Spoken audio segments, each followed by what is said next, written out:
सावन सोमवार की यह व्रत कथा जरूर सुने, पूरी होगी हर मनचाही मुराद। अगर आपकी कोई मन्नत पूरी ना हो रही हो या फिर तमाम प्रयासों के बावजूद आपको करियर में सफलता ना मिल रही हो या व्यक्तिगत जीवन में परेशानियां चल रही हों, मसलन कोई भी दिक्कत हो, तो परेशान होने के बजाय अब की बार सावन सोमवार का व्रत करके यहाँ बताई गई व्रत कथा का पाठ करें। मान्यता है कि सावन सोमवार के दिन अगर व्रत रखकर इस कथा का पाठ किया जाए तो जातकों की मनचाही मुराद पूरी होती है। एक साहूकार था जो भगवान शिव का अनन्य भक्त था। उसके पास धन धान किसी भी चीज की कमी नहीं थी, लेकिन उसकी कोई संतान नहीं थी और वह इसी कामना को लेकर रोज शिवजी के मंदिर जाकर दीपक जलाता था। उसके इस भक्ति भाव को देखकर एक दिन माता पार्वती ने शिवजी से कहा कि हे प्रभु, यह साहूकार आपका अनन्य भक्त है, इसको किसी बात का कष्ट है तो आपको उसे अवश्य दूर करना चाहिए। शिवजी बोले कि हे पार्वती, इस साहूकार के पास पुत्र नहीं है, यह इसी से दुखी रहता है।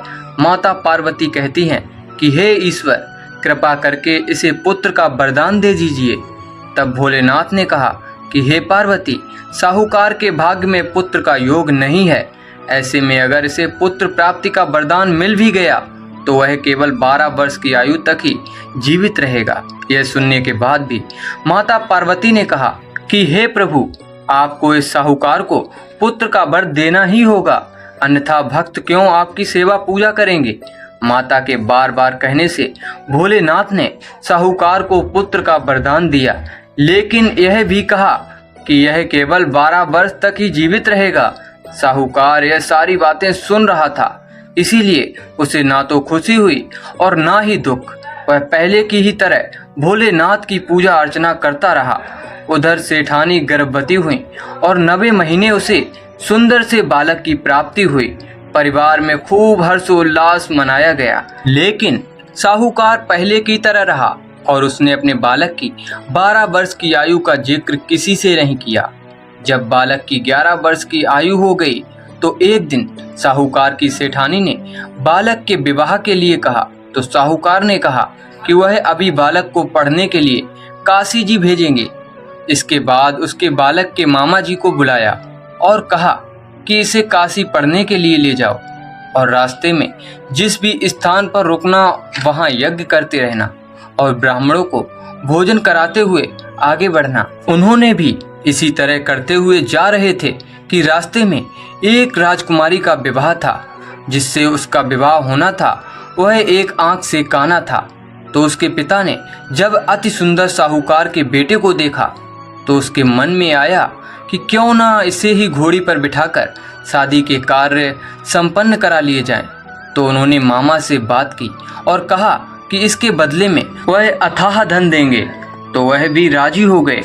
इसके बाद साहूकार का बेटा विवाह की बेदी पर बैठा और जब विवाह कार्य संपन्न हो गए तो जाने से पहले उसने राजकुमारी की चुंदरी के पल्ले पर लिखा कि तेरा विवाह तो मेरे साथ हुआ, लेकिन जिस राजकुमार के साथ भेजेंगे वह तो एक आंख का काना है। इसके बाद वह अपने मामा के साथ काशी के लिए चला गया। उधर जब राजकुमारी ने अपनी चुनरी पर यह लिखा हुआ पाया तो उसने राजकुमार के साथ जाने से मना कर दिया। तो राजा ने भी अपनी पुत्री को बारात के साथ विदा नहीं किया। बारात वापस लौट गई। उधर मामा और भांजे काशी जी पहुंच गए थे। एक दिन जब मामा ने यज्ञ रचा रखा था और भांजा बहुत देर तक बाहर नहीं आया तो मामा ने अंदर जाकर देखा तो भांजे के प्राण निकल चुके थे। वह बहुत परेशान हुए, लेकिन सोचा कि अभी रोना पीटना मचाया तो ब्राह्मण चले जाएंगे और यज्ञ का कार्य अधूरा रह जाएगा। जब यज्ञ संपन्न हुआ तो मामा ने रोना पीटना शुरू किया। उसी समय शिव पार्वती उधर से जा रहे थे तो माता पार्वती ने शिव जी से पूछा, हे प्रभु, ये कौन रो रहा है। तभी उन्हें पता चलता है कि यह तो भोलेनाथ के आशीर्वाद से जन्मा साहूकार का पुत्र है। तब माता पार्वती कहती हैं कि हे स्वामी, इसे जीवित कर दें, अन्यथा रोते रोते इसके माता पिता के प्राण निकल जाएंगे। तब भोलेनाथ ने कहा कि हे पार्वती, इसकी आयु इतनी ही थी सो भोग चुका है। लेकिन माँ के बार बार आग्रह करने पर भोलेनाथ ने उसे जीवित कर दिया। लड़का ओम नमः शिवाय करते हुए जी उठा और मामा भांजे दोनों ने ईश्वर को धन्यवाद दिया और अपनी नगरी को लौट गए। रास्ते में वहीं नगर पड़ा और राजकुमारी ने उन्हें पहचान लिया। तब राजा ने राजकुमारी को साहूकार के बेटे के साथ बहुत सारे धन धान्य के साथ विदा किया। उधर साहूकार और उसकी पत्नी छत पर बैठे थे। उन्होंने यह प्रण कर रखा था कि यदि उनका पुत्र सकुशल ना लौटा तो वह छत से कूदकर अपने प्राण त्याग देंगे। तभी लड़के के मामा ने आकर साहूकार के बेटे और बहू के आने का समाचार सुनाया, लेकिन वे नहीं माने तो मामा ने शपथ पूर्वक कहा। तब तो दोनों को विश्वास हो गया और दोनों ने अपने बेटे बहू का स्वागत किया। उसी रात साहूकार को स्वप्न में शिव जी ने दर्शन दिया और कहा कि तुम्हारे पूजन से मैं प्रसन्न हुआ। इसी प्रकार जो भी व्यक्ति इस कथा को पढ़ेगा या सुनेगा उसके समस्त दुख दूर हो जाएंगे और मनोवांछित सभी मनोकामना पूरी होंगी। दोस्तों, वीडियो पसंद आया हो तो वीडियो को लाइक और चैनल को सब्सक्राइब करना ना भूलें।